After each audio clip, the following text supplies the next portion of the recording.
Hello, everyone. Back on the podcast for a podcast on gluten sensitivity and gluten-free diets, glycine and glyphosate. Um, Most of this information is just a compendium of reading bunches of articles over time and being in this field and just putting pieces together and getting a more simplified version of how to explain this, because you can read 1,000 articles, but it's sometimes better to get a very simple understanding of something.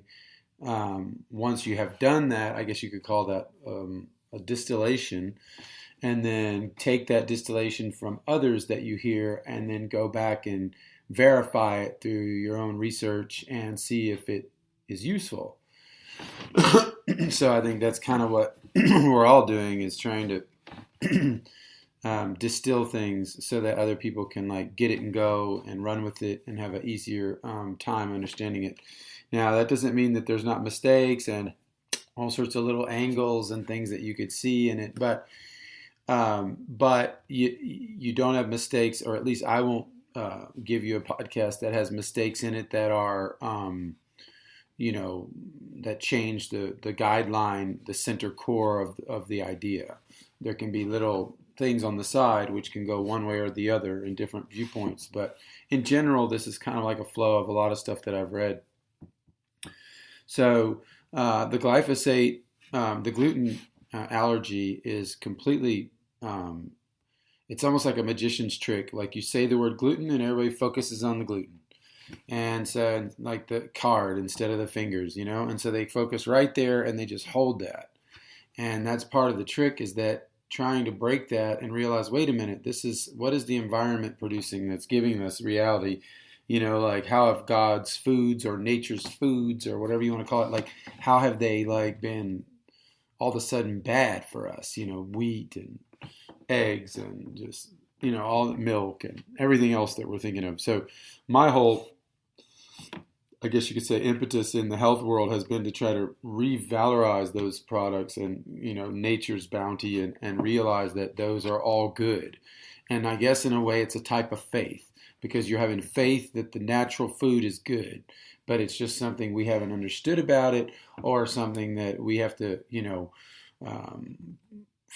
figure out how to get nature back into using it, or, fermentate, whatever it is, to get the food right again. And so it's a type of faith because it's a belief that these things can heal us if they're done right, instead of seeking out alternatives, which don't usually help the long-term game. Like, the gluten-free alternatives, they can help a short-term game, but long-term, there's a lot of what do you say? There's a lot of like suspicious. It's funny, I always speak in French because, you say things a little differently in French, and then I have to correct myself in English. So I sound like an idiot. But so there is suspicious elements in a lot of these foods. And a lot of these foods, these new age, newfangled, or whatever you want to call it, foods that do not promote a healthy gut flora culture and a commodity. Mannose and this flora down there, and how it's delivered to the cells in the gut flora. It's like, there's a reason that the word bread and money have these same denominations. You say bread or making money, or bringing home the bread, or and then in French you have a lot of the same expressions.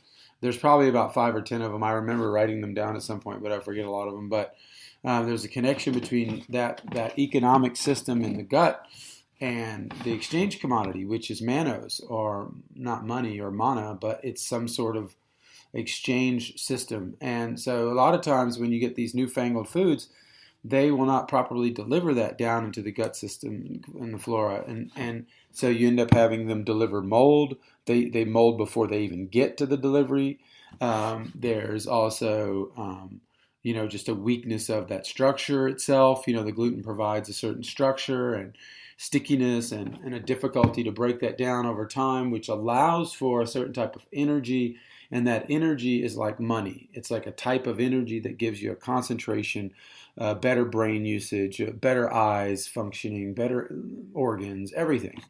And so taking that away and replacing it with something that doesn't have the gluten can also weaken that sustainability of that commodity. And so trying to help people understand that you can't just play with the gut economics like that. You can't just get in there and do it your own way.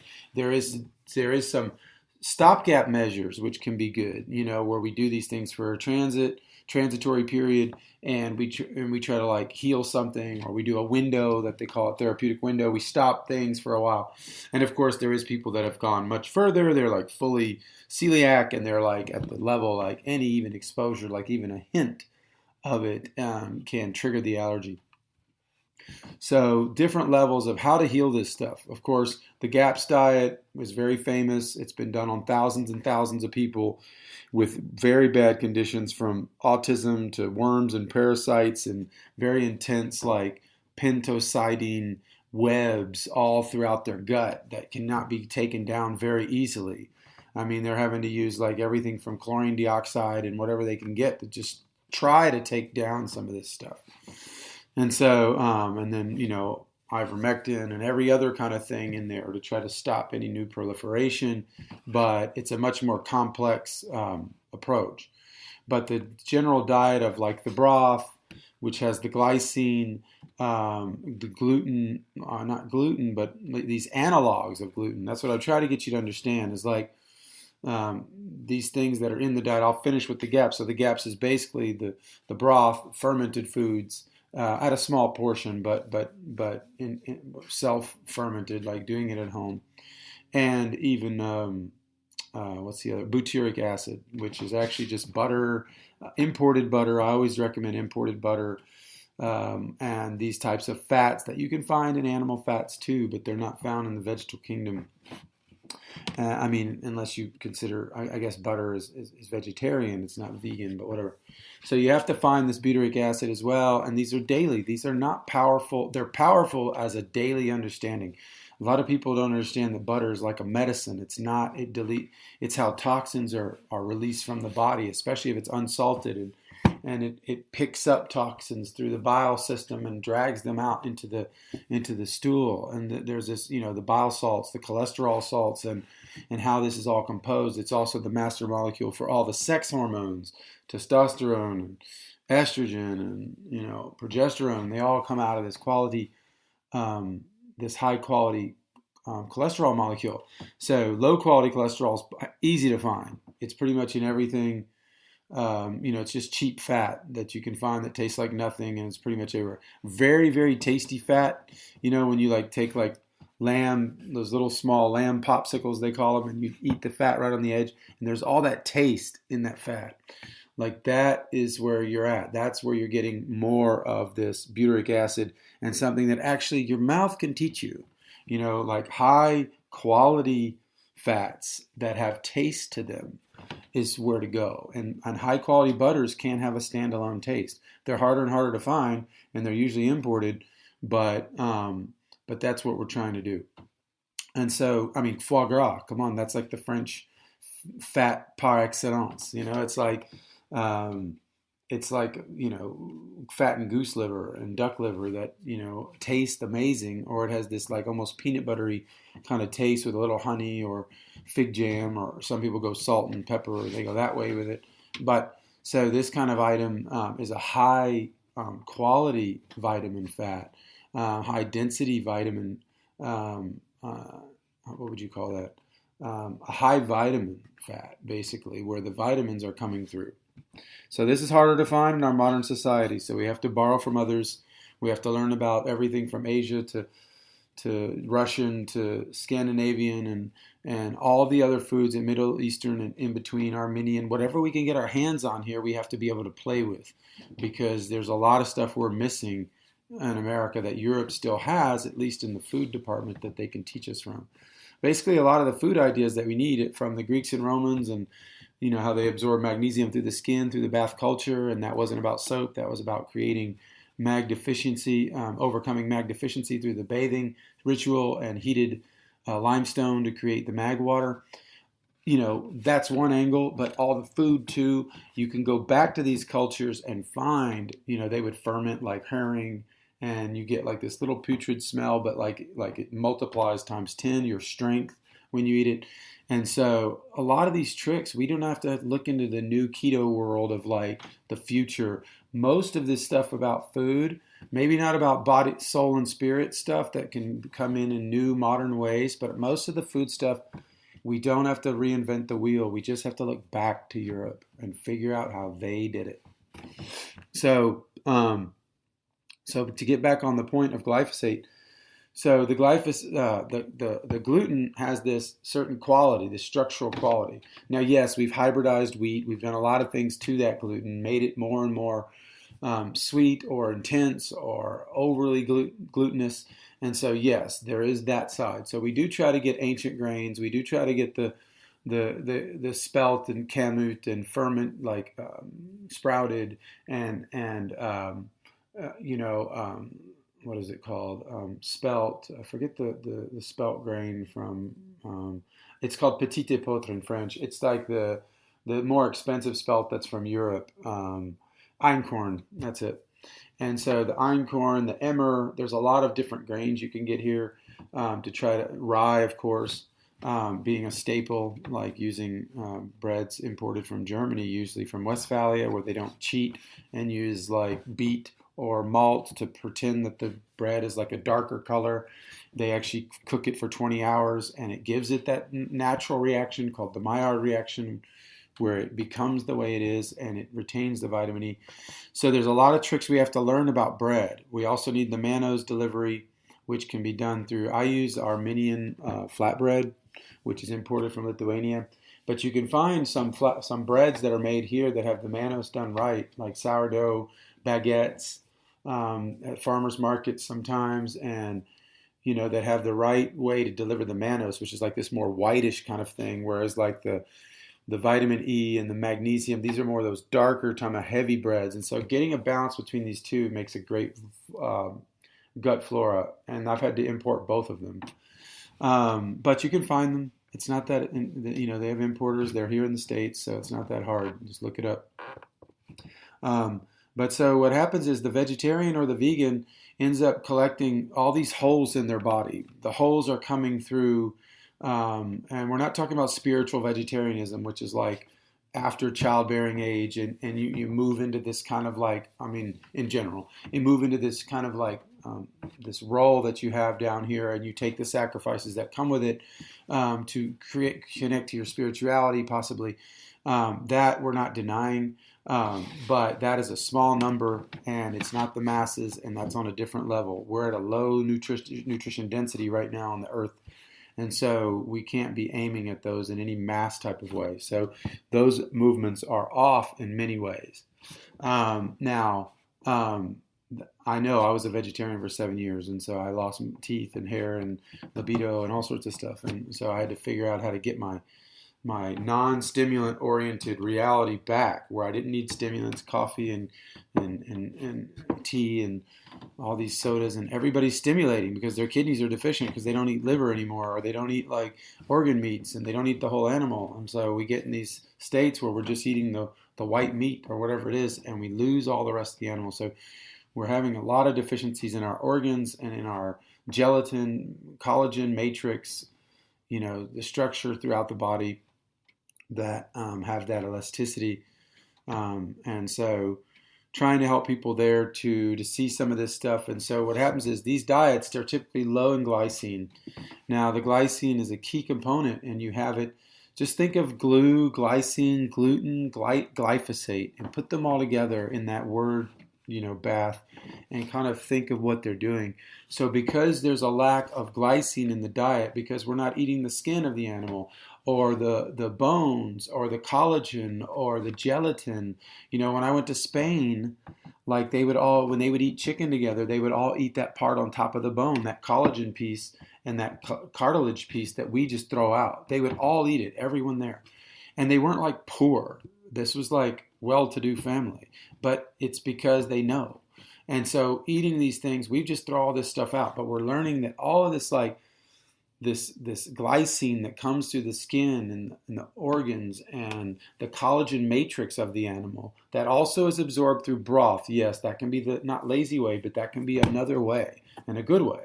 But it has to be monthly. It has to be not ritualistic and like religious, but it has to be something we're doing. It has to be a life change, not just something that comes along and you kind of flirt with. And so those life changes create new thresholds that we're not losing anymore. So we would lose the threshold of recovery, like we would lose that daily 10 grams of that substance. And so over, a year, well, there we go. And so those 10 grams need to be coming in every day. And so to not go under the threshold, you know what I'm saying? Like the threshold of replenishment, I guess you could call that. And so these diets create a low glycine reality. That low glycine pockets and holes that are created through the body, guess what fills that in? Glyphosate. Glyphosate fills in all those pockets, especially in the gut, and it helps to like kind of become part of the structure. Now, don't think they haven't planned this out. Like they knew that if they gave it to this cow, that the cow's genetics would even pass it on, or definitely pass it on through the meat, and then the genetics would also be weakened from the subsequent cattle. So this has all been thought out and planned. And so you can like give up your naivety thinking that they didn't plan this stuff out. We have to let that go too, because that's how we keep bumping into these walls of untruth. And so that creates these pockets, and the pockets are filled in by glyphosate. The glyphosate fills in the pockets, it becomes part of your structure, and then your structure becomes semi-inflammatory as a structure itself. And so what happens is when you come in contact with the gluten, even the non-hybridized gluten, like you get a less hybridized grain and you're using, like a heirloom rye or an heirloom wheat, and even if you're bringing in some fermentation sometimes, like maybe sprouted versions of those same grains, and then you make the flour and you do all this work, that helps a lot. But guess what? Sometimes even in that situation, the gluten's still triggering you because the glyphosate has already made the structure inflammatory, and what it's done to the glycine molecule and the recreation of that stickiness that counteracts the stickiness of the gluten, right? So if you have I tried to rub something, some what do you call it?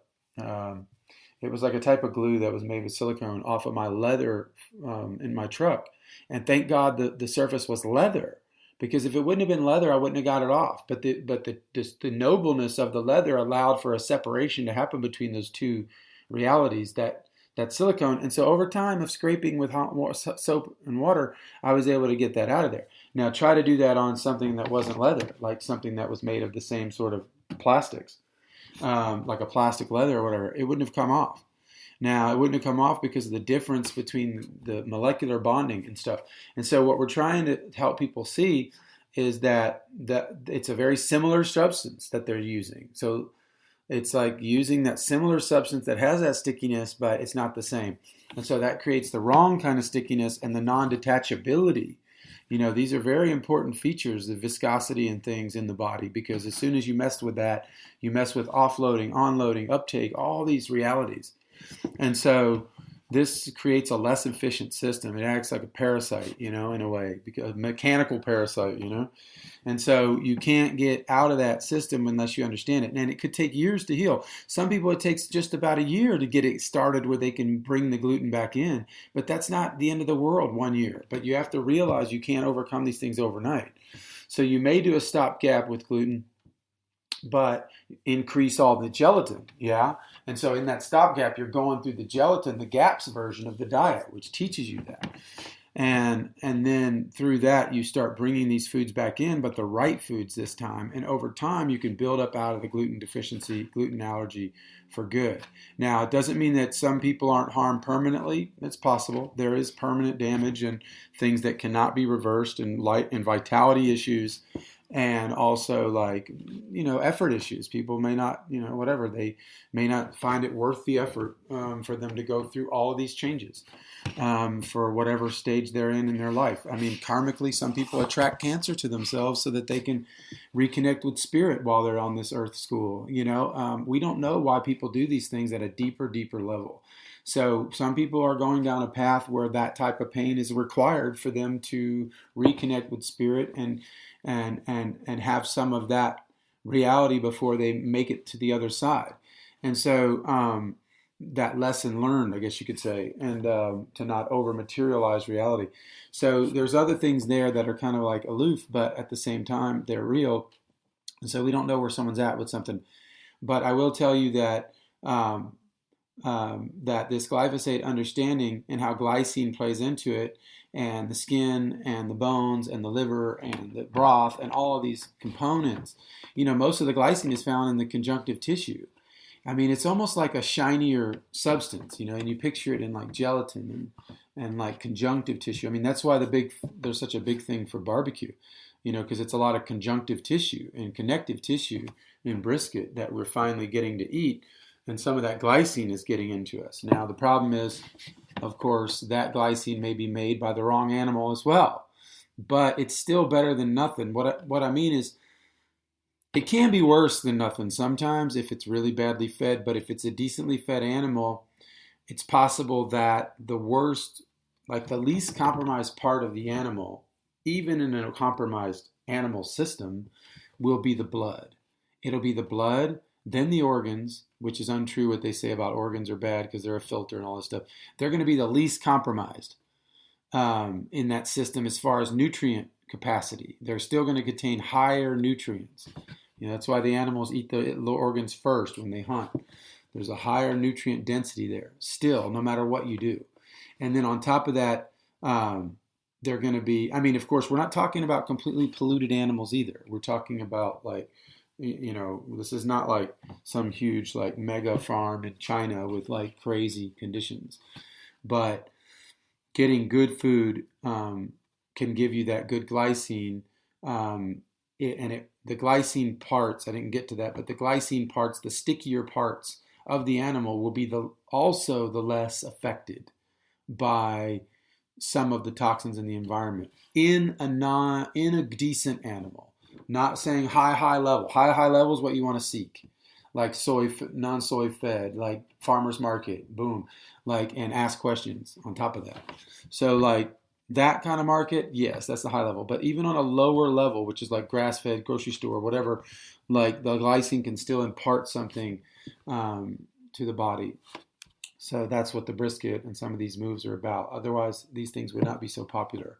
Like they are popular for very specific reasons. You have to follow trends and why people are doing them.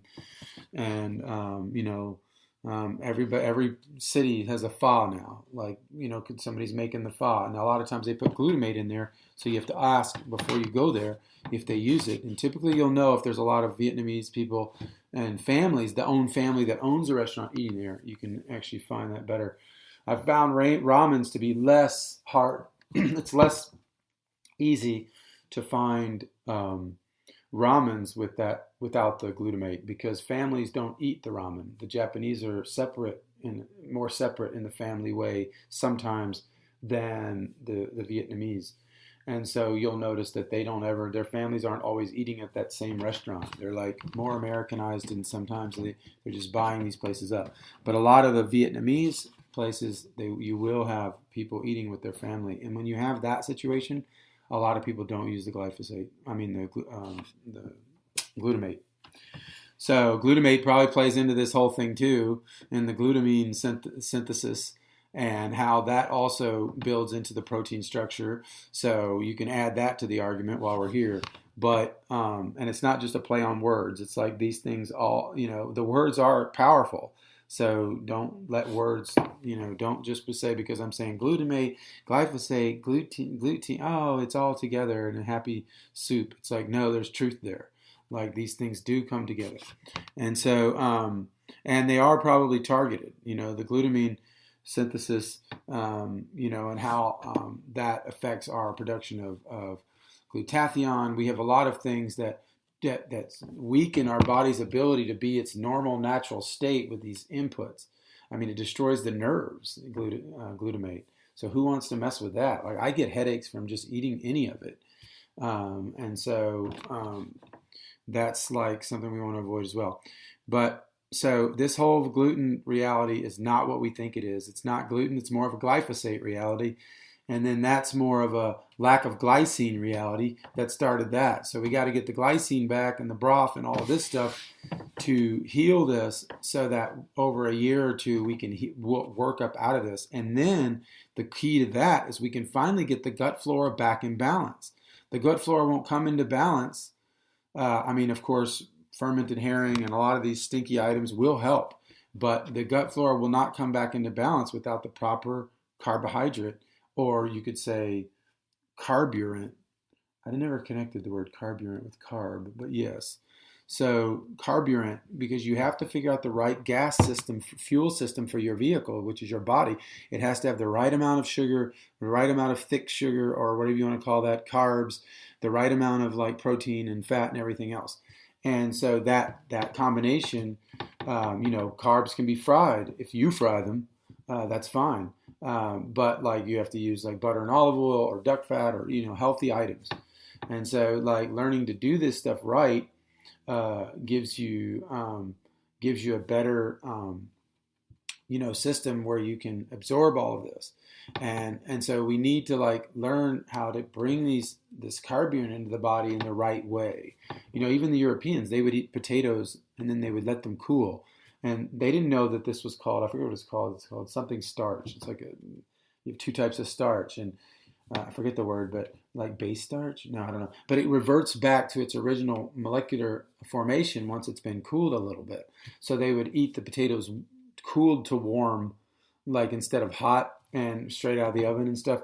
And so this also promotes, eating more of these healthy items because you make more of them, you store them for the week and all this kind of stuff. But so they would do this, and the starches were not near as they didn't trigger insulin spiking or glycemia. And so, like hyperglycemia basically in the blood. And so this was a way to, overcome starches and how they hit the body. And so I know that this sounds like we're going all over the place, but if you ever listen to like any of Steiner's lectures, although I'm not comparing myself to Steiner, he does go all over the place, because you can't really make it to a subject without a big spiral. It just doesn't work because you can't just stay in the track you're on. That's a programmed mind when you're just in one track. I'm not saying it's not good to stay on topic when you're in a certain topic and then learn how to compose that.